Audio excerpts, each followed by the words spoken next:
mensahihkan hadis ana madinatul ilmi wa ali babuha. Beliau sahihkan hadis itu.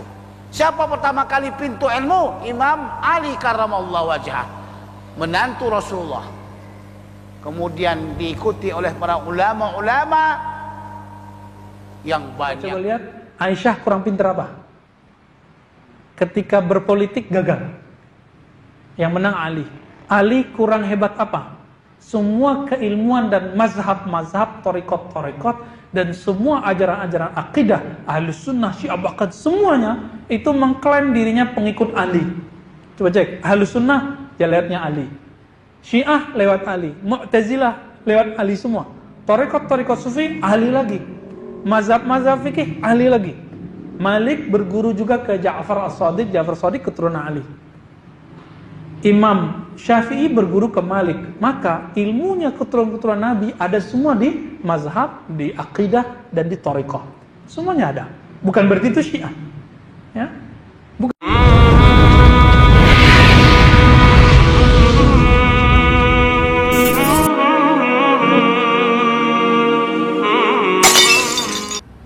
Ada lagi tarekat Ali bin Abi Thalib. Hampir semua tarekat sufi lewat jalur Ali bin Abi Thalib radhiyallahu taala anhu. Kenapa?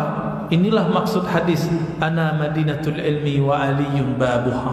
Aku adalah kota ilmu, Ali pintunya. Meskipun Abu Bakar juga salah satu pintunya, Umar, Utsman juga salah satu pintunya, tapi pintu yang disebut Rasulullah adalah Sayyidina Ali. Kenapa? Sayyidina Abu Bakar umurnya pendek, sedangkan Ali umurnya panjang sampai sebelum 40. Itu kemudian beliau masih sempat menyebar zikirnya. Sekarang buka aja tarekat Syazili, tarekat Qadiri, tarekat apa semua, Suhrawardi, ya, yang tadi kita sebut, Samaniyah, apalagi tarekat Alawiyah, tarekat para habaib, semuanya lewat jalur Ali. Tidak semua lewat jalur Ali itu Syiah. Nah, ini perlu digarisbawahi. Ini ada orang tidak mengerti cara beradab kepada Ali bin Abi Thalib. Setiap kali ada silsilah sanad kepada Ali dituduh Syiah. Enggak bisa membedakan antara Syiah akidah dengan sanad-sanad keilmuan Islam. Enggak bisa membedakan. Jadi ada orang nanya kepada saya, sanadnya Asy'ari kemana? Kita sebutkan beberapa. Salah satunya ke Ali, salah satunya ke Ibnu Umar. Apa kata? Asy'ari berarti Syiah. Berarti tarekat Qadiriyah Syiah.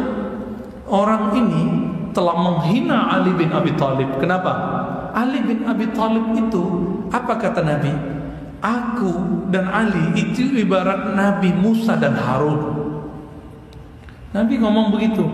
Maka Ali bin Abi Thalib wajib dihormati. Wajib dihormati. Seperti kita menghormati Abu Bakar, Umar, Utsman.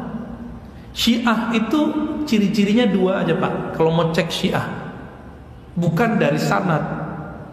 Mau tahu? Kalau mau tes orang ini Syiah atau tidak, dua aja. Satu, meyakini bahwa para imam maksum. Apa arti maksum? Terpelihara dari dosa. Sebagian Syiah meyakini para imam lebih tinggi dari nabi-nabi yang lain selain Nabi Muhammad, dan itu tertulis di kitab mereka. Saking maksumnya imam. Dan yang kedua, nah ini lebih penting, semua Syiah pasti menghujat sahabat-sahabat Rasulullah, terutama Khalifah 3 di awal. Kalau ketemu itu pastikan dia Syiah. Mana mungkin seorang Syiah menjadi Sufi? Kenapa?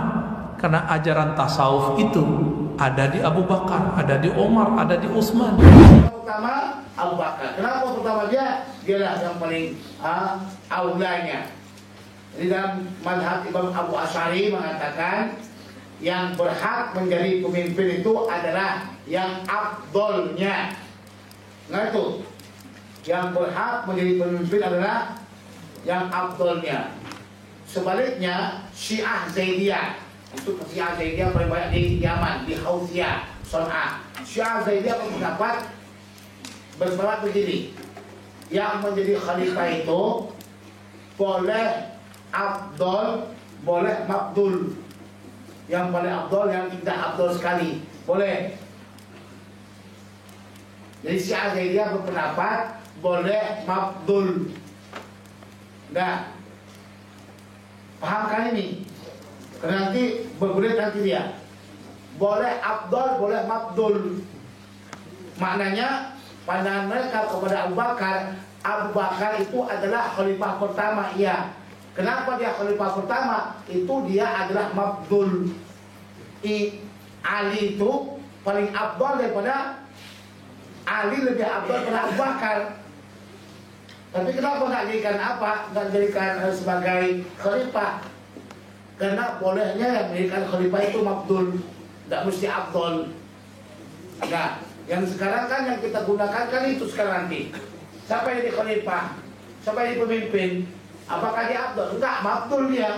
Nggak hampir seperti Syiah kita. Karena pandangan mereka Abu Bakar itu berhak menjadi khalifah. Jadi Syiah Zaidiyah di Mesir, di Yaman ini tidak jauh. Ya, kenapa? Karena mereka mengikrarkan Abu Bakar itu adalah khalifah. Abu Bakar khalifah, Umar khalifah, Utsman khalifah, Ali khalifah. Nah, memang mereka tetapkan, tidak ada masalah sama mereka. Yang masalah itu kan orang-orang Syiah Imamiyah. Mereka ingkarkan Abu Bakar, Umar sebagai khalifah. Nah, Zaidiyah mereka kata Abu Bakar khalifah, Umar khalifah, Utsman khalifah, Ali khalifah, tapi yang afdolnya Ali. Apa alasan mereka? Alasan mereka Ali itu lebih afdol dengan menyebutkan berbagai macam hadis Nabi SAW yang banyak sekali. Memang manaqib yang paling banyak adalah Imam Ali. Di antara 4 sahabat ini yang paling banyak hadisnya tentang fadilahnya adalah Ali karramallahu wajhah. Nanti saya akan sebutkan kenapa hadis ini paling banyak. Kita ingin ceritakan tadi afdol dan ma'afdoliyah. Afdol dengan mafdul, ya. Si A mafdul, si B afdol. Jadi pandangan mereka Abu Bakar itu khalifah tapi dia mafdul.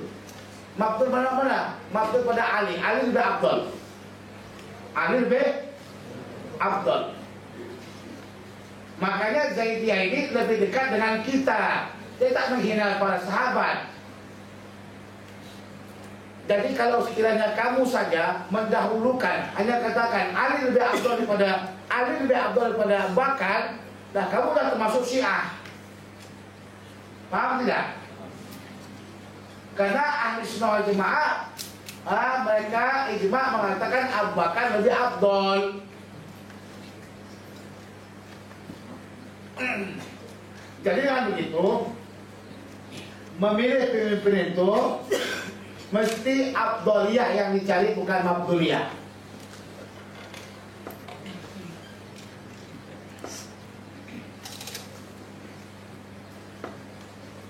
Afdol dari segi apa? Dari keimanan, ketakwaan, awal daripada hijrah dan sebagainya.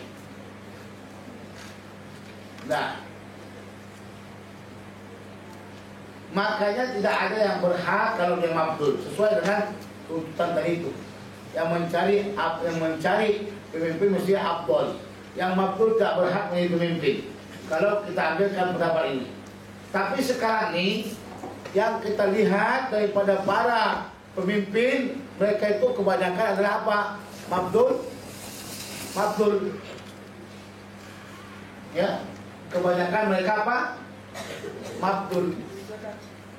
Nah, Imam Ali karramallahu wajhah itu paling banyak disebutkan ulama fadhiliyatnya. Untuk tengok fadilah, hatta Imam Nasai membuat satu kitab khusus Khasha'is Ali, keistimewaan Imam Ali karramallahu wajhah. Apa fadilatnya? Ketika Imam Ali menjadi khalifah, umat tidak bersatu untuk mengangkat dia sebagai kekhalifahan. Bahkan Bani Umayyah dipimpin oleh Muawiyah tidak setuju dia menjadi khalifah. Setelah Imam Ali meninggal dunia dan dipegang kepemerintahan oleh Hasan bin Ali selama 6 bulan. Inilah yang dikatakan Nabi SAW dalam surah apa? Dalam riwayat Ibnu Hibban, apa katanya? Khilafati min ba'di 30 sanatan. Sumal mulku abudullah. Kekhalifahanku setelahku hanya 30 tahun. Kemudian kerajaan yang menggigit dan menzalimi. Setelah berakhirnya kerajaan Hasan bin Ali, kekhalifahan dia, ini kekhalifahan akhir kekhalifahan 6 bulan, maka dipegang oleh Muawiyah. Dari masa Muawiyah sampai ke Bani Umayyah, itu paling banyak orang yang menghina Imam Ali. Bahkan disebutkan dalam riwayat, Muawiyah menyuruh orang untuk supaya menghina Imam Ali di atas mimbar. Maka berlalulah sunnah Sai'ah ini di atas mimbar Nabi menghina Imam Ali karramallahu wajhah. Sampai penghinaan ini kepada masa Umar bin Abdul Aziz, dan Umar bin Abdul Aziz lah yang menghilangkan penghinaan tersebut. Maka beruntunglah para ulama hadis mengumpulkan kehebatan manaqib Imam Ali agar orang tahu siapa Imam Ali, agar orang tahu begitu hebatnya Imam Ali dan tak bolehnya menghina Imam Ali karramallahu wajhah. Di samping itu, para pengikut Imam Ali yang dulu tasayyuh merasakan berat mereka terasa tertekan, makanya datanglah penyakit-penyakit mereka, penyakit hati. Terbuatlah macam-macam penyakit dan sehingga mereka buat satu aliran yang membahayakan. Itu adalah efeknya. Efek apa yang terjadi pada Syiah? Syiah ini rasa tertekan ketika Bani Umayyah, maka mereka tertekan dengan Bani Umayyah, maka mereka buat aliran yang membahayakan. Paham sebab-sebab salah satunya?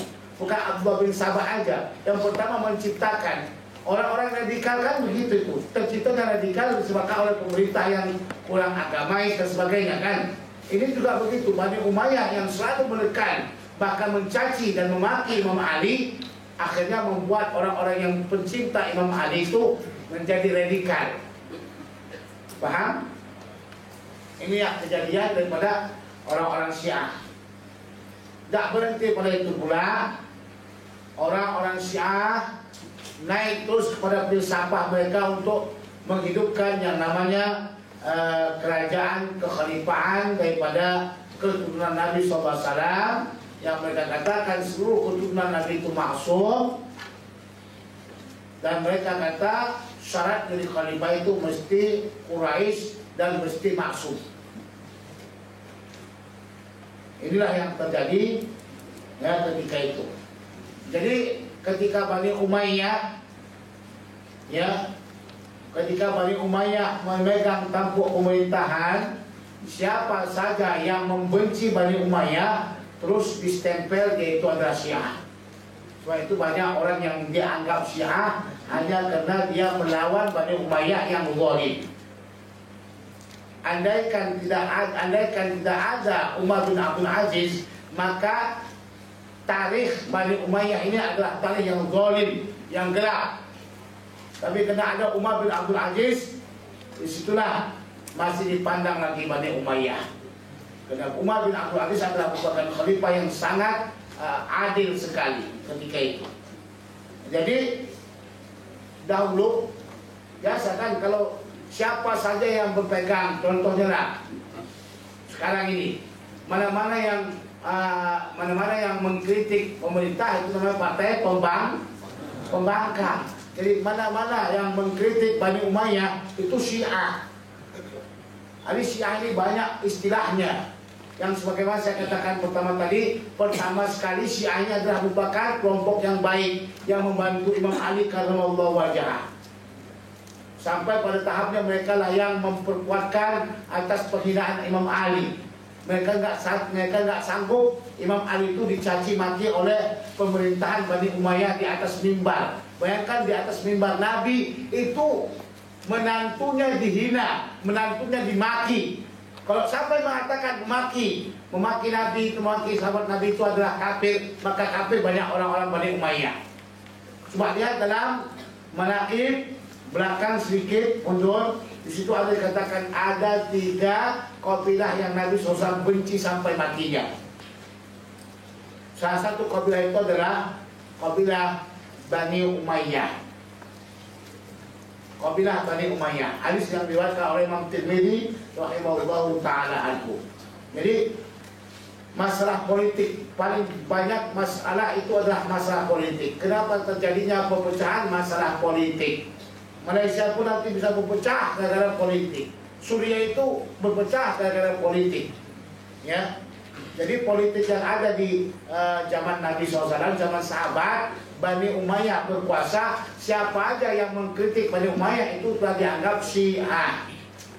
Ya, bahkan Imam Nasai dianggap Syiah oleh mereka. Kenapa Imam Nasai dianggap Syiah oleh mereka? Imam Nasai membuat satu buku namanya Khosaisu Ali. Khosaisu Ali ini berapa hadis di sana. Kemudian mereka bertanya, adakah kamu mengarang kitab Khosaisu Muawiyah? Imam Nasai mengatakan, bagaimana aku nak buatnya? Cuma satu yang sahih. Apa itu? Satu yang sahih hadisnya apa? Masyabba Allah batnak, Allah tak kenyangkan perutmu. Suatu ketika Muawiyah ini lagi makan. Nabi suruh dia panggil. Abdullah bin Abbas panggil dia. Nah, Muawiyah ini penulis, bukan penulis wahyu ya. Muawiyah ini penulis surat. Penulis apa? Surat. Maka dipanggillah Muawiyah. Tidak datang, dia nggak mau datang, dia kena makan. Saya makan, katanya gitu. Lantas Abdullah bin Abbas pulang kembali dan mengatakan kepada Nabi SAW, Muawiyah ini lagi makan ya Rasulullah. Apa kata Rasulullah? Masyaallah Allah batna. Allah tak kenyangkan perutnya. Dari mulai itu dia makan nggak kenyang-kenyang. Dialah pertama kali khatib yang berkhutbah dalam keadaan duduk. Kenapa? Kena besar. Kalau dia makan dia kalah makanan kita. Iya, itu daripada doanya Nabi SAW. Padahal seseorang yang dia dalam keadaan sholat sekalipun, ada seorang laki-laki sholat dia, sholat kemudian dipanggil Nabi dan datang dia. Apa kata Nabi? Kalau Allah dan Rasulnya memanggil kamu, maka kamu wajib menjawabnya. Apalagi lagi makan. Dalam sholat aja kita kalau Allah Rasulullah panggil, wajib kita jawab. Kalau makan, apalagi makan. Jadi dalam pandangan Nabi itu merupakan satu kesalahan. Ya, Muawiyah nggak ikut panggilan Nabi dan teruskan dia makan. Semestinya dia tinggalkan makannya, datang dari Rasulullah Shallallahu Alaihi Wasallam. Tapi Bani Umayyah adalah satu bani yang memang kelam pemerintahan. Satu kali ada orang datang ke Ja'far Shadiq, Ja'far bin Muhammad bin Ali bin Husain bin Ali bin Abi Thalib. Namanya ke Ja'far As-Shadiq, datang. Ternyata mereka orang Syiah dari Kufah. Apa kata mereka? Itu Abu Bakar itu terlaknat. Kata siapa? Kata si Syiah. Marah Ja'far Shadiq, diusir. Apa kata beliau? Apakah kamu menghujat kakekku di hadapanku? Ternyata Ja'far Shadiq punya ibu, ibunya keturunan Abu Bakar As-Siddiq, ayahnya keturunan Ali. Ini bukti bahwa Syiah itu, Syiah yang menghujat sahabat Rasulullah, ajarannya tidak benar. Karena orang yang menghujat Abu Bakar telah menghujat ibunya Ja'far. Dan Ja'far Shadiq adalah imam kepada apa tadi? Ali punya anak Hasan, Husain, Ali Zainal Abidin, Muhammad Al-Baqir, Ja'far, imam ke-6. Imam ke-6 ini. Maka ahlu sunnah pun punya silsilah sanad ilmu kepada ahlu bait, tapi tidak Syiah. Ini perlu diingat. Nah, dulu salah satu guru kita Al-Habib Ali Al-Jufri dituduh Syiah oleh murid Albani, namanya Ar'ur. Ar'ur ini jangankan Al-Habib Ali Al-Jufri, Syekh Al-Buti pun dia laknatullah alaik ya Buti. Dia ngomong begitu. Siapa namanya? Adnan Ar'ur. Saya konfirmasi ke salafi-salafi yang berakhlak, mereka bilang si Ar'ur gak dianggap salafi yang mu'tabar. Tapi dia bawa nama Syekh Albani. Apa jawaban Al-Habib Ali Al-Jufri? Benarkah saya Syiah? Kan beliau bersorban terus, dan beliau zuriat keturunan Rasulullah, punya sanad serban ke Ali, punya sanad tariqat zikir kepada Ali. Apa jawaban beliau? Saya memang zuriat Rasulullah, serban saya pun itu berasal dari Rasulullah SAW sanadnya. Tetapi kami mempunyai sanad yang safi, sanad yang murni, yang bukan penghujat sahabat-sahabat Rasulullah, tidak meyakini kemaksuman para imam. Pendek cerita, Bapak salamkan Allah, tasawuf beda dengan ilmu tasawuf. Tasawuf itu prakteknya langsung, yang kita obrolkan sekarang cuma ilmunya. Maka di situ ada debat-debatnya. Dan tasawuf tidak bisa diceramahkan. Ilmu tasawuf bisa diceramahkan. Yang saya ceramahkan selama ini hanya ilmu tasawuf, bukanlah tasawuf. Kalau mau bertasawuf langsung praktek zikrullah, ya. Dan saya pernah praktek zikir di sini dulu. Masa imam yang lama, siapa? Ustadz Khairul Umam, ya. Kita pernah praktek zikir dulu. Dan sekarang di Jakarta kita praktek zikir sebelum ngaji hikam atau setelah ngaji hikam, biar gak banyak-banyak teori. Nah, kesimpulannya Bapak sarmakan Allah, apakah ada inti dari tasawuf di Quran? Banyak. Mulai dari Al-Fatihah, Bismillahirrahmanirrahim adalah inti dari tasawuf. Maka coba lihat sufi, apapun dia Bismillah, Bismillah, Bismillah. Alhamdulillah Rabbil Alamin, itu inti dari ajaran tasawuf, syukur. Ar-Rahmanir Rahim, kasih sayang. Maka sufi paling sayang ke semua makhluk, meskipun makhluk benci kepadanya. Nah, ini kisah terakhir yang semua saya sebut. Satu kali kakek dari Ibnu Athaillah dituduh kafir oleh, terbalik, guru dari Ibnu Athaillah, nanti Ibnu Athaillahnya belum lahir, dikafirkan oleh kakeknya. Kakeknya Ibnu Athaillah pengarang hikam, itu mengkafirkan sufi bernama Abul Abbas Al-Mursi. Sampailah kabar kepada Abul Abbas Al-Mursi, murid Imam Abul Hasan Syadzili. Sampai kabar kepada beliau bahwa si fulan mengkafirkanmu dan menjadikannya wirid setiap hari. Jadi wiridnya habis sholat itu, aku bersaksi Mursi kafir, kafir, kafir gitu. Zikirnya begitu, Pak. Bukan subhanallah lagi. Sampai kepada Imam Abul Abbas Al-Mursi, wahai Tuan Guru, apakah engkau tidak balas? Doamu kan mustajab. Atau minimal ajak debat. Apa jawaban beliau? Tidak. Aku berharap seperti Nabi berharap. Apa harapan Nabi saat dilempar oleh orang-orang Taif, diusir oleh orang Taif, dianggap gila oleh orang-orang Taif? Apa jawaban Nabi? Ya Allah, ketika semua malaikat menawarkan untuk mengutuk tempat negeri Taif itu, apa kata Rasulullah? Ya Allah, mereka tidak mengerti. Tolong jadikan keturunan mereka beriman kepada Engkau dan kepadaku. Itulah sufi. Jadi sufi itu membalas keburukan dengan kebaikan. Maka antum yang sudah bisa membalas keburukan orang dengan kebaikan, nggak disenyumin, kita senyumin. Nggak disapa, kita sapa. Nggak didoain, kita doain. Kita dikutuk-kutuk, kita dibentak-bentak, kita tidak membalas bentak. Sanggup begitu? Itu sudah akhlak sufi. Tinggal zikirnya, ya, tinggal zikirnya, sehingga nyambunglah antara akhlak dengan qalbu. Bapak saudara Allah, semoga kita bisa mengambil tasawuf yang diwariskan Rasulullah, sahabat-sahabat Nabi dan tabi'in, dan kita menjadi pengikut ulama salafus salih. Amin ya rabbal alamin.